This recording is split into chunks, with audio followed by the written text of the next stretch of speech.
Hello नमस्ते साथीहरु। अहिले बिहानको 6:30 भएको छ हैन। म चाहिँ मन्दिरमा आज जौको सातु र शरबत खाने दिन भएको भएर यहाँ सबैजना बाँड्न जाने सानो कार्यक्रम आयोजित गरिरहेका छौं र त्यसमा जान लागेको। तपाईहरु पनि राम्रोसँग सातु अनि शरबतहरु यो गर्मीको समयमा खानु होला, मनाउनु होला र म सँगसँगै भिडियोमा साथ दिनु होला हेरेर ल। ओके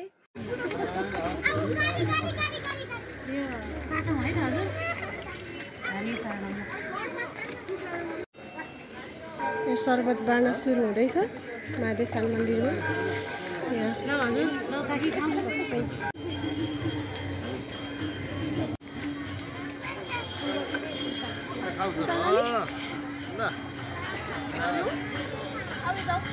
आज सातु जुस बाँड्दै हुनुहुन्छ हाम्रो नानीहरू।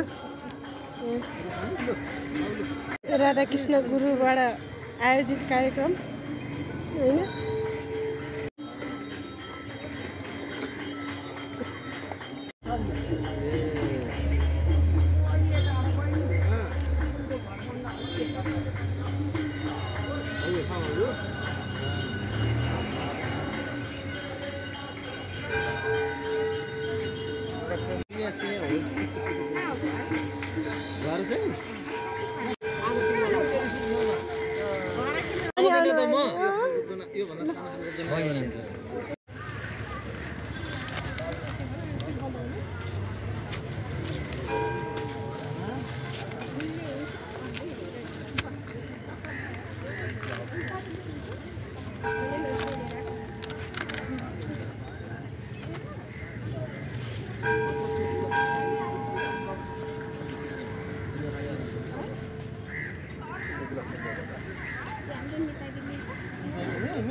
हजुरको 5वटा जार सहयोग गर्नु भएको छ यहाँ।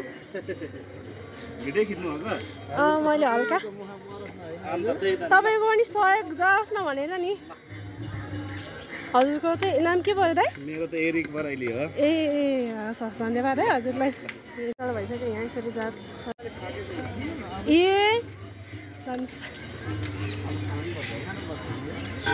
आज शरबत बाँडेर नि भ्याउन लागिसक्यो। दिउँसोको 12 साढे 12 भइसक्यो हैन। फेरि गिलास नपुगेर फेरि गिलास लिन आएको छु। अब सकिन लाग्यो हाम्रो पनि घर लानु पर्यो हैन। त्यस्तै छ जिन्दगानी। हाम्रो टोलीहरू त्यहाँ छन्।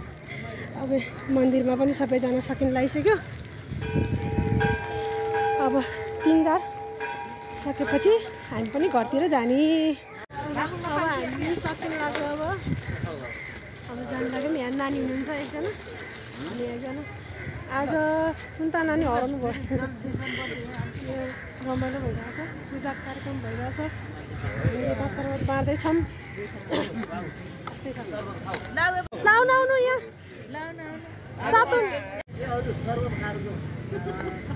सातु पनि लिउँ है। लिनुभयो सातु पनि लिउँ।